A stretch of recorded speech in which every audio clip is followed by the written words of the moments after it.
Welcome to the Tech Blog Writer Podcast, your guide to future tech trends and innovation in a language you understand. Now, over to your host, Neil Hughes.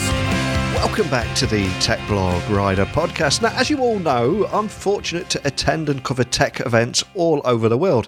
And although some of you listening have sometimes accused me of going to the opening of an envelope, the reality is I cannot be everywhere all the time.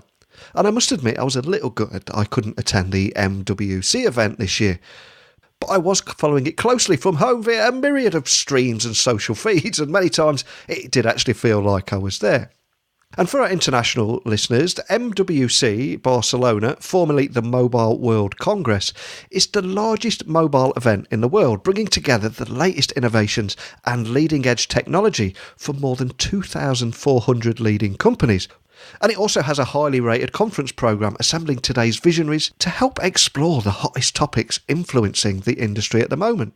So try to imagine 107,000 key decision makers attending MWC19. There seemed to be a heavy focus this year on connectivity. And also 5G and foldable phones all seem to be the flavour of the event, but that was from me from the outside looking in.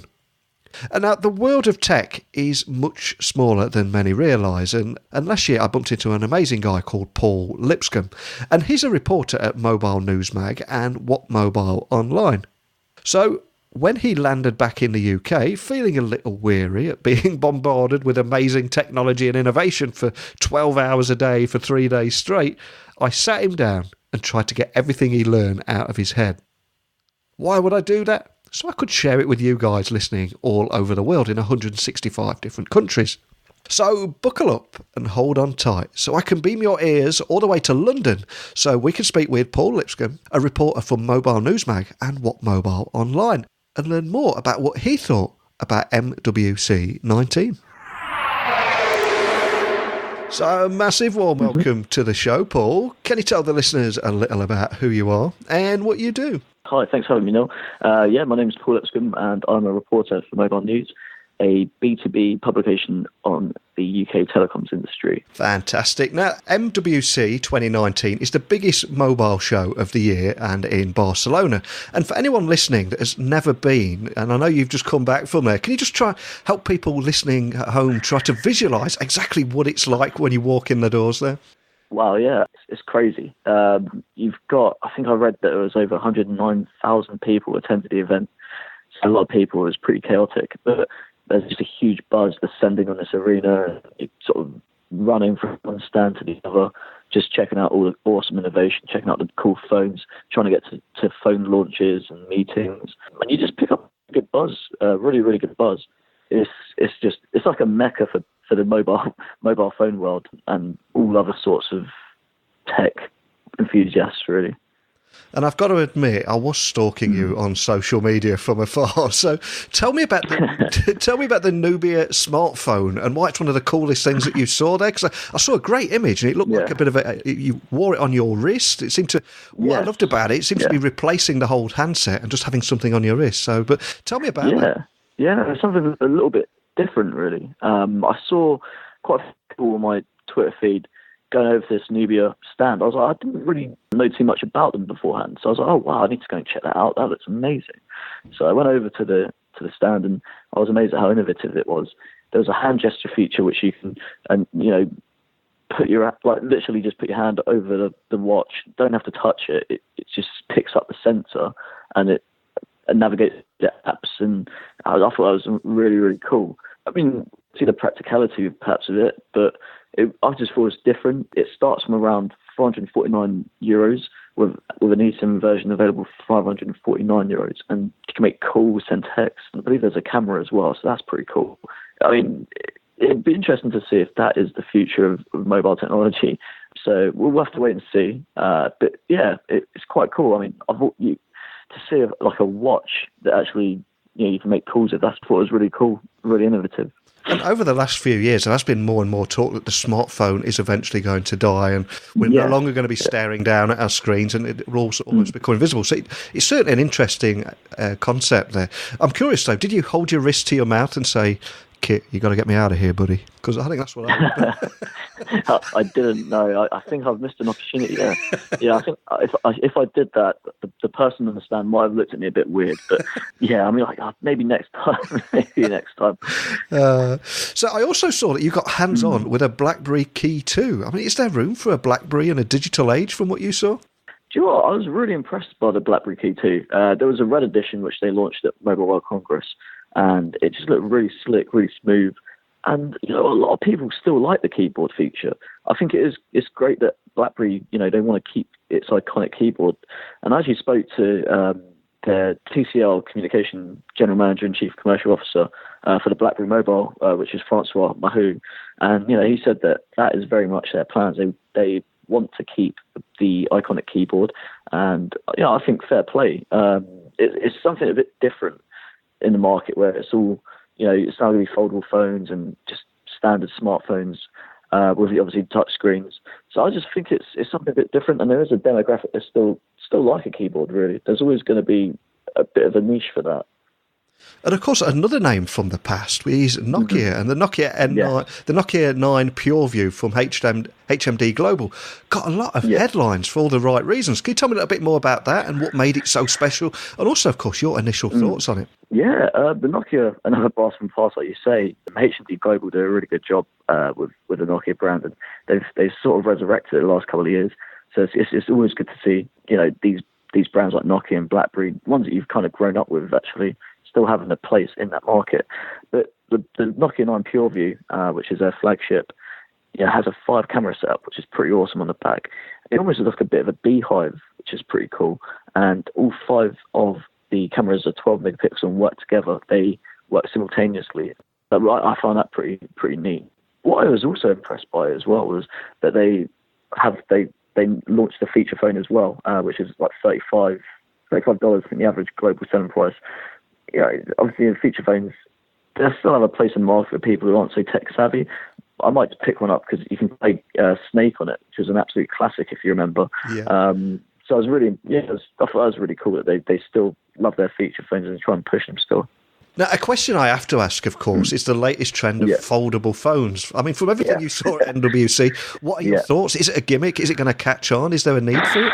I think we're very much at the early stages of that. It is exciting. It's exciting because it's amazing to see something different and something that's probably going to disrupt the mobile industry for the next few years. I think that's going to be where all the innovation is, these foldable handsets.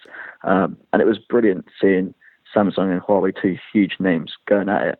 Ironically, their stands were pretty much opposite ends to each other, so their foldable phones are more or less facing each other. A bit of a standoff, but I was really impressed. I mean, it's very pricey though. I think the Samsung one's about €1,800, and the Huawei one's about €2,200. So I don't think we're going to see much of a consumer sort of take up of that at all, really. I'm trying to think how expensive one of those might be on a contract plan, just like from your local EE store. I mean, it would be interesting. A gimmick maybe for now.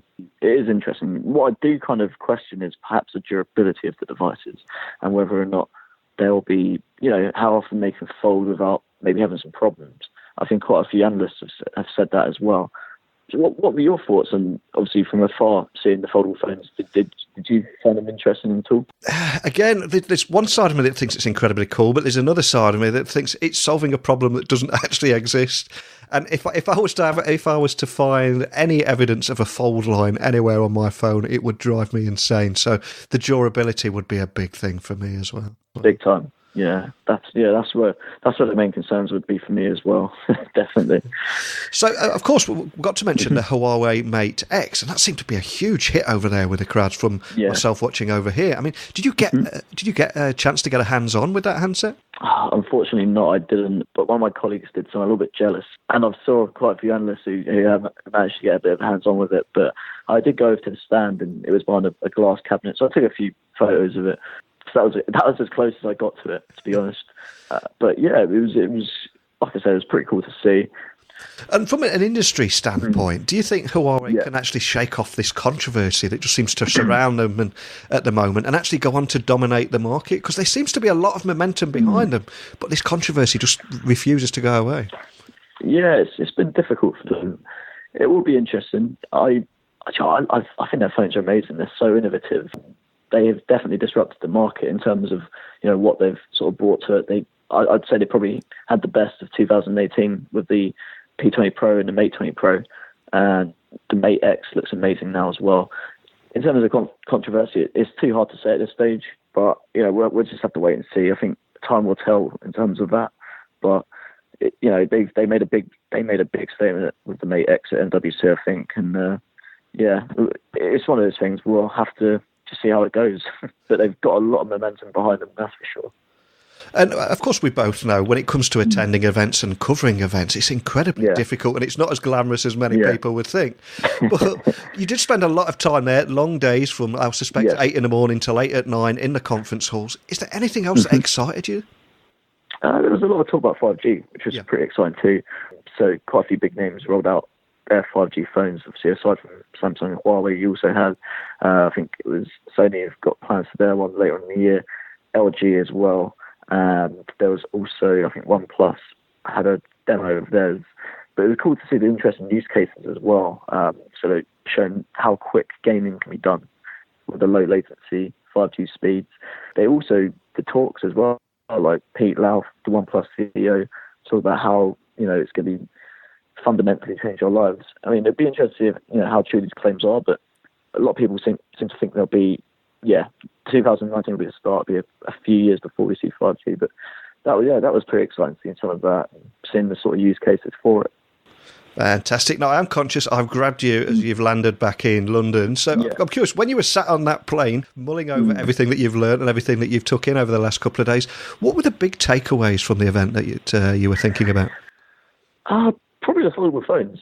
I mean, it'd be hard not to say the foldable phones. I thought, it's just incredible to see them, albeit behind a glass cabinet. You can still see them there, see the demonstrations. And also 5G. I mean, I think this is going to be the year of 5G. And although it might not be so mass market, this is, the start of 5G as a sort of a rollout. So that was pretty impressive.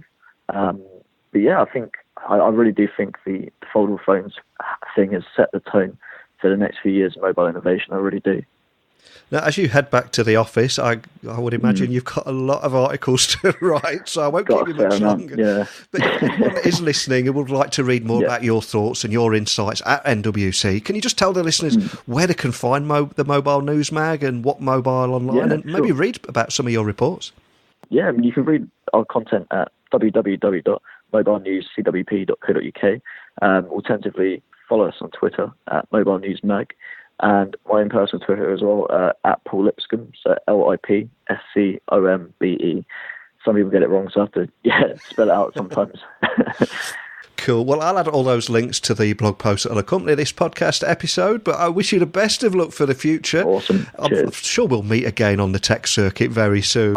And more than anything, I hope for 3 points tomorrow in the big game. So. Yeah, so do I. Absolutely. All the best, Neil. Cheers for having me on.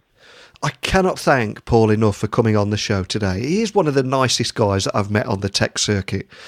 And I hope you found today's conversation as valuable as I did. Fascinating to see some of those old names coming back, such as Nokia and BlackBerry. And I must admit, it has got me looking back through my rose-tinted glasses of nostalgia. But for me, 5G was the real start of the show, and hope that it really will create speed and flexibility to allow for greater services and greater performance with higher reliability. But of course, that is going to take some time. And we all want to see a 5G reality. But I'm interested in how it all fits together, from implementation to new business models, spectrum and regulation, to the challenges of working with diverse markets. As for foldable phones, I'm sat on the fence with that one. But I'm curious, what about you guys and dolls listening? What excites you about the smartphone landscape at the moment?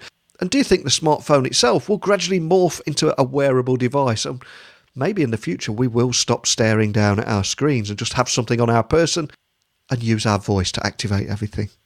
Where do you see the future heading?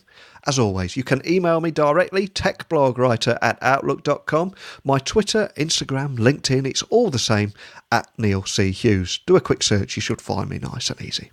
But it's time for me to go now, gang, so I'm going to raise my wrist, talk into my smartwatch and say, Kit, you got to get me out of here, buddy. Seriously though, thanks for listening, and until next time, don't be a stranger. Thanks for listening to the Tech Blog Writer Podcast. Until next time, remember, technology is best when it brings people together.